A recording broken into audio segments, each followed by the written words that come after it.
सीतापुर गांव में रहती थी एक चुड़ैल, लेकिन इस बात से गांव के लोग अनजान थे। जब तक पूरे गांव की एक एक औरत के गहने मेरे पास नहीं आ जाते, मैं इस गांव को छोड़कर नहीं जाऊंगी, चाहे इसके लिए मुझे लोगों को गायब ही क्यों ना करना पड़े।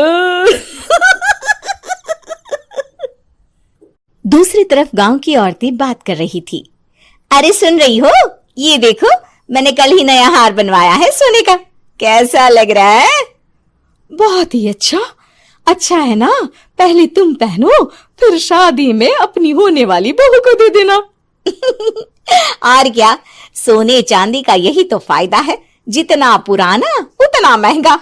लेकिन एक एक पैसा बचाकर ये लेना सच में बहुत मुश्किल हो रहा था मेरे लिए। तभी वहां पहली का पति आ जाता है। गांव में एक औरत के घर के सोने के सारे गहने चोरी हो गए।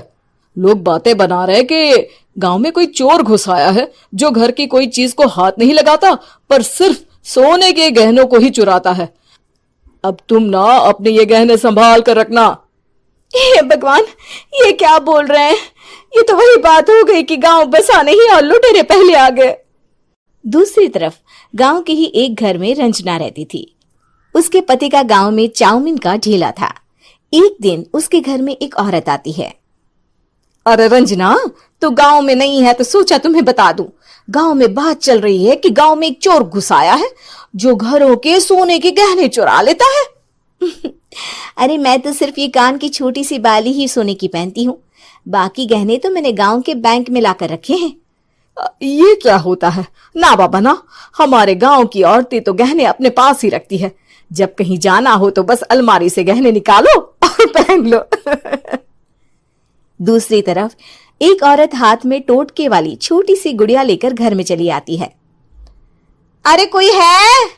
घर की औरत है क्या? क्या है ये गुड़िया? ये कोई ऐसी वैसी गुड़िया नहीं है, ये जादुई गुड़िया है। इसको घर की अलमारी में रखना। अगर तुम्हारे घर पर किसी की बुरी नजर होगी तो रात भर में ये पतली सी गुड़िया मोटी हो जाएगी।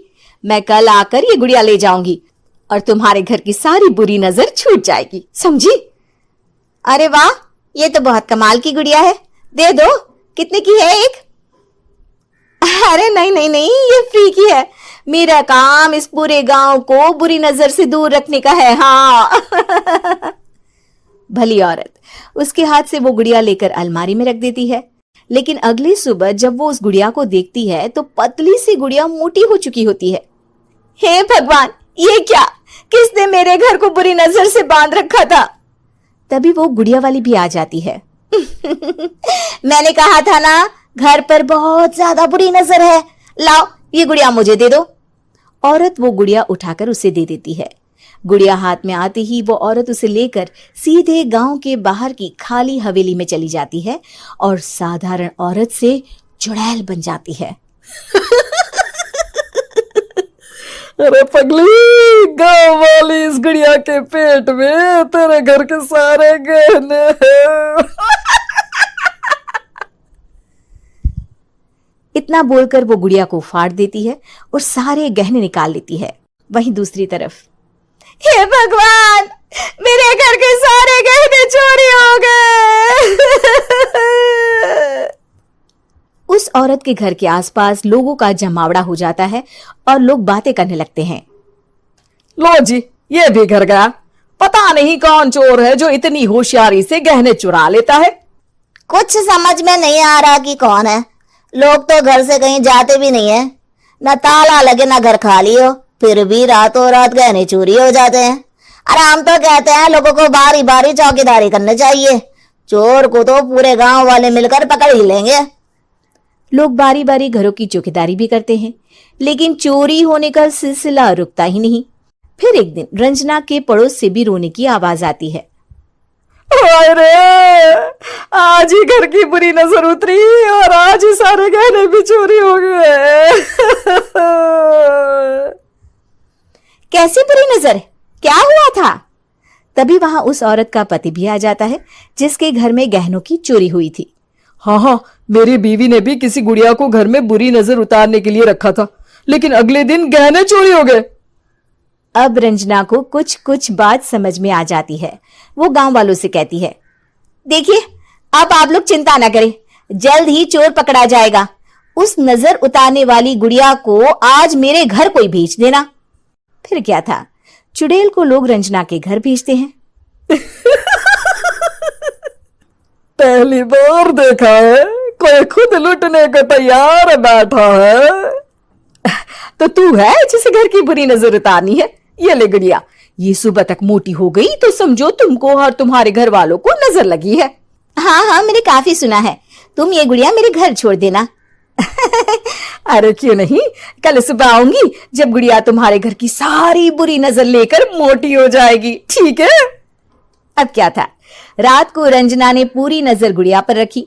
वो अपने पति और गांव के कुछ लोगों को घर की खिड़की से घर के अंदर नजर रखने को कह देती है, और फिर जो नजारा सब देखते हैं वो हैरान करने वाला होता है। गुड़िया धीरे से अलमारी खोलकर बाहर आती है। अलमारी के सारे गहने लेकर घर में जहां जहां गहने होते हैं वो लेकर अपने मुंह से खा जाती है। वो जितने गहने खाती उतनी ही मोटी हो जाती और फिर अलमारी में बंद हो जाती है। गांव वाले डर के मारे वहीं बेहोश हो जाते हैं। लेकिन सुबह जब वो औरत गुड़िया लेने आती है, रंजना उसका सामना करती है। ये देखो गुड़िया कितनी मोटी हो गई है, लगता है मेरे घर में बहुत लोगों की नजर लगी है। लाला ये गुड़िया मुझे दे दे, अरे बहुत कीमती गुड़िया है ये। तेरे घर की सारी बुरी नजर मैं गांव के बाहर वाली हवेली में फेंक आती हूँ। शाम को फिर लोगों के घर इसे लेकर जाना है ना, इसमें तो मेरी जान बसती है, जान। रंजना गुड़िया को चुड़ैल की तरफ बढ़ा देती है, लेकिन फिर वापस ले लेती है और गुड़िया के हाथ मोड़ देती है। जैसे ही गुड़िया के हाथ मोड़ती है, चुड़ैल का हाथ भी मुड़ जाता है। अच्छा, तो ये वो गुड़िया है जिसमें तुम्हारी जान बसती है। अब सुन चुड़ैल, तेरी सारी हकीकत सबके सामने आ गई है। या तो गांव वालों के गहने लौटा दे, नहीं तो मैं इस गुड़िया की गर्दन मोड़ दूंगी। चुड़ैल डर जाती है। अरे नहीं नहीं, मेरी गुड़िया दे दो, मैं सबके गहने वापस कर दूंगी। ठीक है, अब भी जा और सबके सारे गहने वापस कर। चल निकल यहां से। चुड़ैल सबके गहने लौटाकर रंजना के पास आती है। ला दे मेरी गुड़िया रंजना, इसके अंदर के गहने निकाल ले, लेकिन गुड़िया वापस दे दे। लेकिन रंजना जानती थी कि जैसे ही गुड़िया चुड़ैल को देगी उसकी शक्ति वापस आ जाएगी। चुड़ैल, तू तो चुड़ैल ही रहेगी, ये मैं जानती हूँ। अरे नहीं नहीं नहीं, मैं गांव छोड़कर चली जाऊंगी, किसी को परेशान नहीं करूंगी, वादा करती हूँ मैं। लेकिन रंजना उसकी एक बात नहीं सुनती और गुड़िया का सर उसके शरीर से अलग कर देती है। चुड़ैल सर अलग होते ही गायब हो जाती है।